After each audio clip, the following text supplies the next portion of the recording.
try to understand what next for Kenyans as far as this act is concerned. We do understand that it is in the corridors of justice, but if at all it is thrown out of that, what happens next? What should you expect as far as laws and matters economy are concerned here in the country? Joining me for this conversation, I have Reza James, who is a CPA and representative from Vihiga County. Thank you so much for your time, Reza.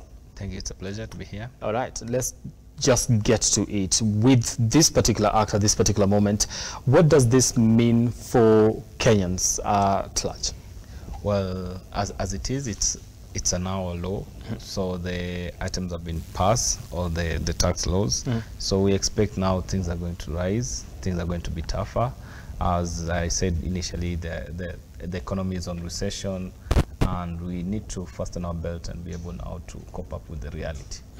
Yeah. Okay. Now, if this particular, in terms of, what should they expect in terms of, coping with this particular reality, because this happens to be their new reality? What are some of the things that we can say, by the way, when you sit down, this is how you're going to cope with this particular situation? So may I sit?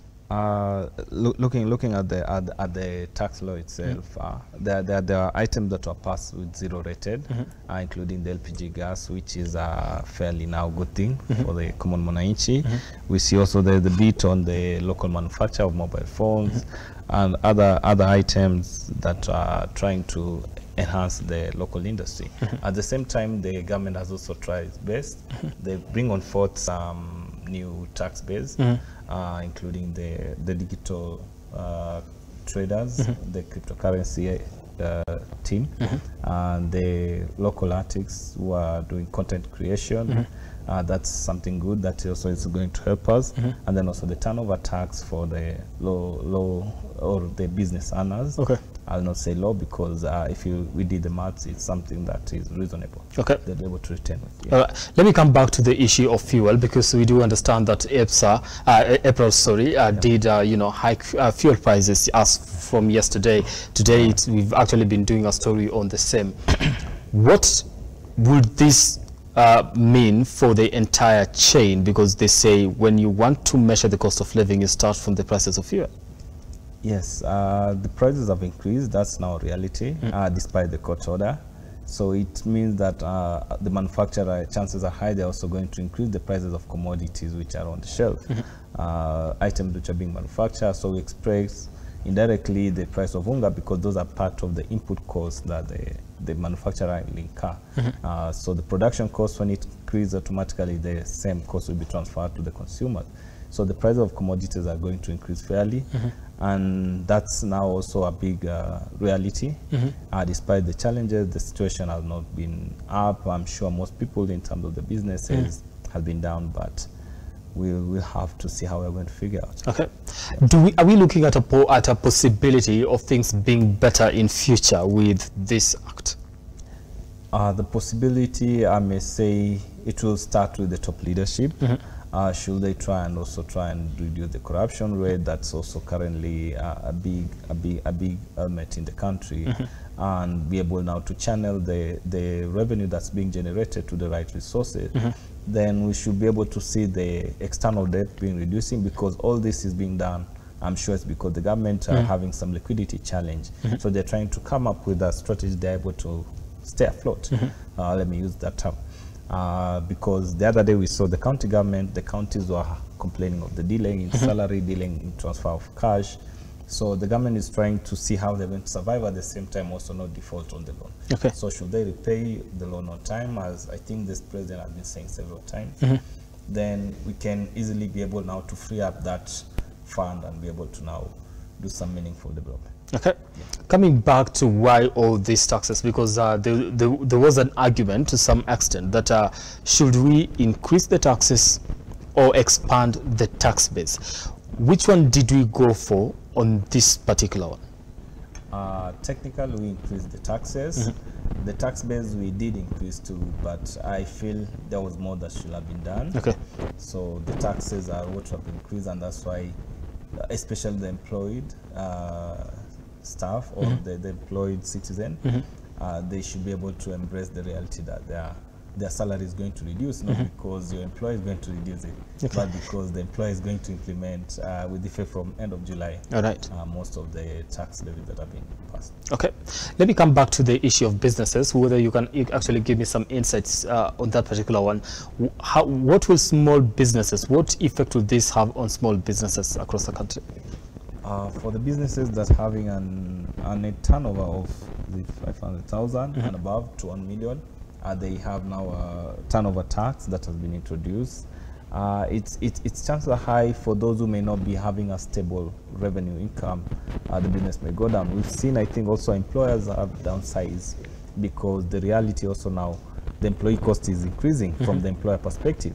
You should be able, the employer now has this housing levy which he has to pay for the employee. He has now, there's NHIF that's knocking on the door. The NSSF also rate has also been affected. So the employer looks at it now also at the same time looking at how they're going to be able to reduce those costs. At the same time, the pay has also been increased, which is also something that's also going to affect the liquidity of most of the employees. Okay, so chances are we could see companies, downsizing. Yes. I think already we've been able to see, I think, some companies have been doing that. And for those who may not be able to cope up, I think that's the new reality, which will make even things much harder. Okay, let me come back to the objective that the government wants to achieve with this. And that is to collect more taxes. Sure. With all these measures in place, is this objective likely to be achieved? If as it is, the KRA are able now to push up and implement most of the law that have been passed, yes, they can be able to achieve in terms of the collection. But also at the same time, I'm not sure in terms of the targets where they'll be able to meet up when the company are also closing down. Because some of the people or the employer tend to look at it in terms of the costs also of operating a business in Kenya, especially for small companies where they're also having now turnover tax. So this company will tend to reduce their costs either by downsizing the employee or closing off shops and now looking at other ventures. Yeah, so that there's the two sides of the coin that may appear, especially for the small traders, if I may put it that way. Unless for the most established institution, it may be right. But again, also once also KRA collects, I think if you also not be able to seal the loophole that's as it is, that it's the country in terms of corruption, then we may not be able to achieve much in terms of the objective that the government is intending to do. Okay. Was this an overly ambitious kind of budget and targets, maybe? Yes, comparing to the patterns previously, I think the last year target was 2.83. This one they pushed to 3 trillion. Looking at also what the history and the previous scenario where we are having Corona, most business closed down, some are now also picking up. So imposing this at the same time, I think it came at the wrong time. Ideally, I would have expected the government to have considered most of the submission the public gave in terms of reducing all these taxes, so that also at the same time it's a win-win situation to the monarchy. Okay. Yeah. Coming back to an issue to do with now how this is going to affect, let's just go back to the common person, because that is the person that says I'm going to be affected so much more. With all this, the common person at the grassroots level that does not understand all these terms that we normally use when you're actually doing these kind of stories, why should they care about this particular act? Starting with the fuel prices, that automatically, I think it has also been aired on the news, the prices of or the fare, the transport cost is going to increase. So that also tells us that even someone in the village, they should be able to expect that. Now, moving from one place to another, or those who are driving, the fuel cost is going to, it has increased actually, not even it is going. And also looking at the commodities, it's only just a matter of time. Then we should also be able to see either by a small margin, either 5-10 shilling. Already you see the sugar and all the stuff, commodities that are being manufactured, they're increasing. So that implies that yes, things are going to change. Okay. For those who are, especially those who are employed and supporting their family or having an extended family, already now the money at their disposal also is going to reduce. So the same thing in NHIF now is increasing the rate. So taking care of also your elderly parents or siblings. It's also another thing that's also now going to